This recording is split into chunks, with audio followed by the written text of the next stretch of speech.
Assalamualaikum warahmatullahi wabarakatuh.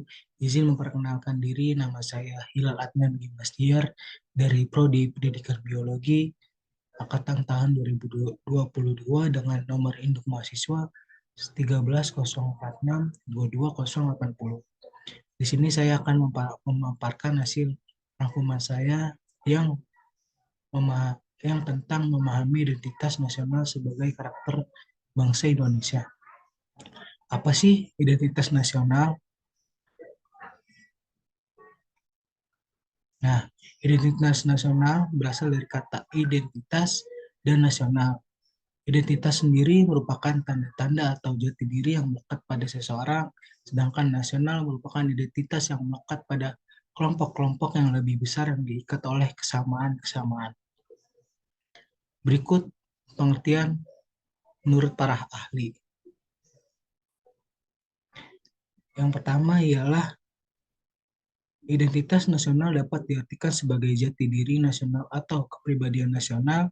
Yang kedua, menurut Kailen, identitas nasional sendiri secara etimologis adalah suatu ciri yang dimiliki oleh suatu bangsa yang secara filosofis membedakan bangsa tersebut dengan bangsa lain.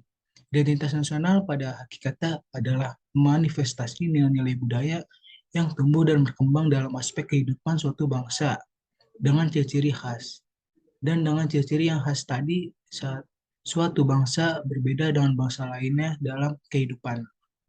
Nah, yang ketiga ialah menurut Ganeswara.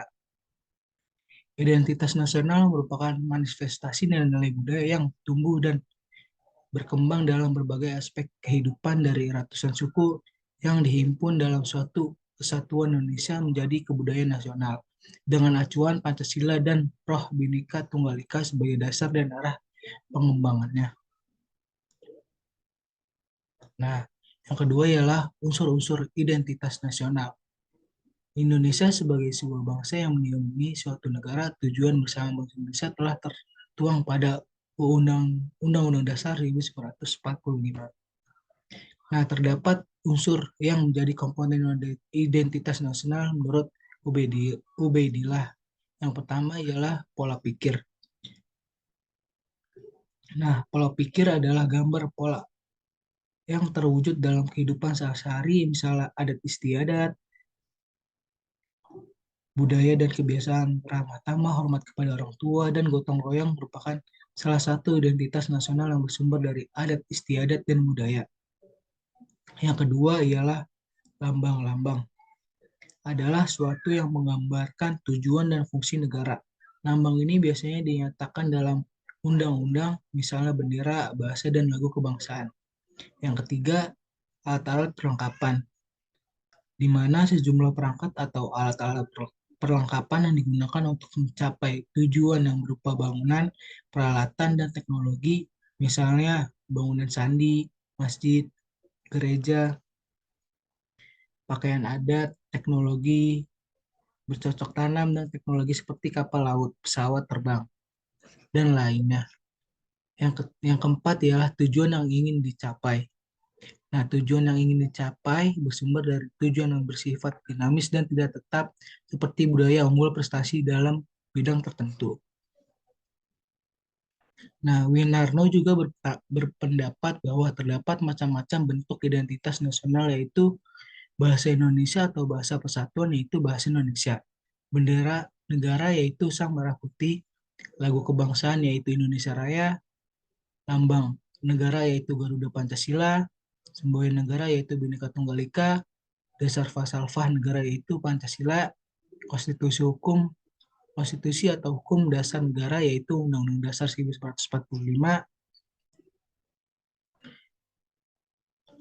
bentuk negara kesatuan Republik Indonesia, konsepsi konsepsi wawasan Nusantara, yang terakhir kebudayaan daerah yang telah diterima sebagai kebudayaan.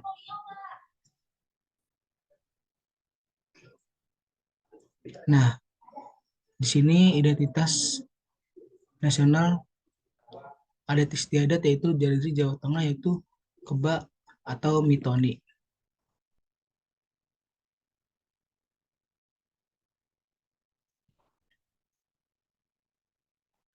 Nah, salah satu pola perilaku yang ada di Provinsi Jawa Tengah adalah keba atau sering disebut mitoni. Keba merupakan profesi adat Jawa yang ditujukan untuk wanita yang sedang hamil pada masa 7 bulan. Tujuan dari keba adalah meminta doa akan keselamatan dan pertolongan kepada Allah. Acara ini disertai pula dengan doa agar si anak menjadi pribadi yang baik dan sesuai yang diharapkan. Semoga bayi bisa lahir dengan lancar dan selamat.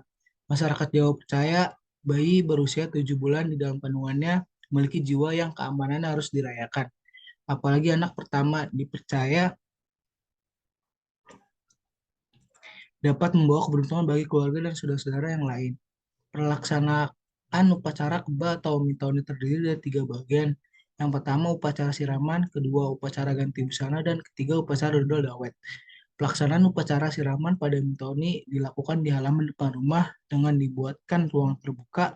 Setelah para tamu datang, upacara siraman dimulai dengan diawali ibu hamil dengan busana siraman kain untuk basan dan kain mori putih. Didampingi oleh calon ayah dibawa keluar rumah atau dimandikan.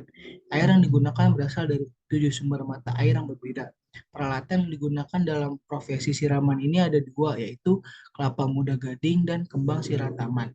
Hal ini bertujuan untuk memohon doa restu supaya suci lahir dan batin. Upacara selanjutnya adalah ganti busana.